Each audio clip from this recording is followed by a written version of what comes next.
Bhildi junction આસપાસ railway લાઇનને અડીને આવેલી ખેતીની જમીનો ઉપર અચાનક ડ્રોન મારફતે સર્વેની કામગીરી શરૂ થતાં ખેડૂતોમાં ચિંતાનું મોજું ફરી વળ્યું છે। ખાસ કરીને જૂના નેસડા, સોયલા અને ઘરનાળ જેવા ગામોની ખેતીની જમીનોમાં ડ્રોન ઉડતા જોઈને ખેડૂતો એકત્ર થયા હતા।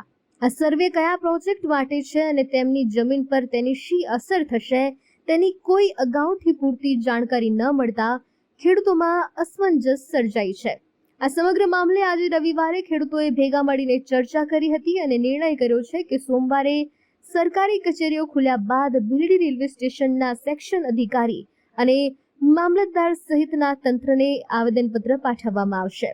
આવેદનપત્રમાં સર્વેનો હેતુ અને ખેડૂતોની જમીન બચશે કે નહીં તે અંગે સત્તાવાર સ્પષ્ટતા માંગવામાં આવશે। ઉલ્લેખનીય છે કે પાલનપુર સામખિયાળીના રેલવે રૂટના ચૌથીકરણ પ્રોજેક્ટની પ્રક્રિયા ચાલી રહી છે, પરંતુ ભીલડીનો આ ડ્રોન સર્વે ચોક્કસ કયા હેતુસર છે તેની સત્તાવાર પુષ્ટિ હજુ બાકી છે।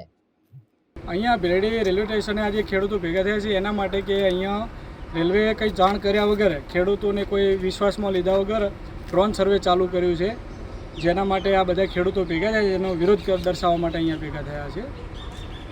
તમે આવેદનમાં શું આપ્યું? અમે આવેદનમાં અત્યારે જાણવા માટે માહિતી માટે કે ભાઈ કયા પ્રોજેક્ટ માટે આ કામ ચાલુ થઈ રહ્યું છે અને કઈ રીતે કામ થશે અને કેટલી જમીનનું સંપાદન થવાનું છે, આ બાબતે અમે આવેદનપત્ર આપવાના છીએ। અને બીજું કે કેટલા ટ્રેક નાખવાના છે આનામાં, કારણ કે ખેડૂતને કંઈ જાણ કરેલી નથી।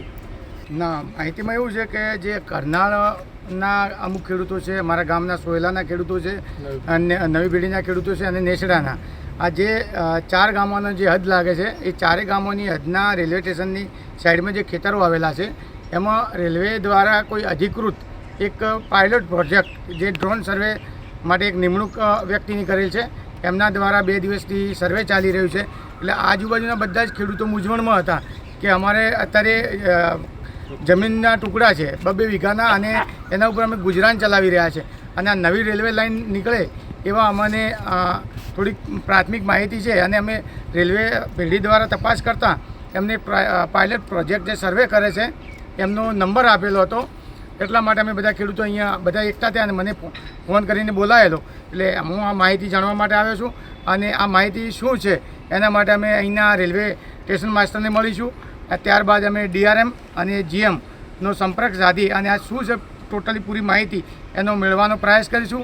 જો અહીંયા રેલવે નવી લાઇન નીકળતી છે તો એના માટે ખેડૂતોને વળતર કયા પ્રકારનું આપવાનું, કયા સમયે આપવાનું ને કેટલું આપવાનું છે એ અમે પૂરું જાણ કરશું અને પછી જ અહીંથી અમે નવી રેલવે નાખવા દેવી કે ના નાખવા દેવી એના વિશે દરેક ખેડૂતો ભેગા થઈને નિર્ણય લેશું અને અમે સહકાર આપશું।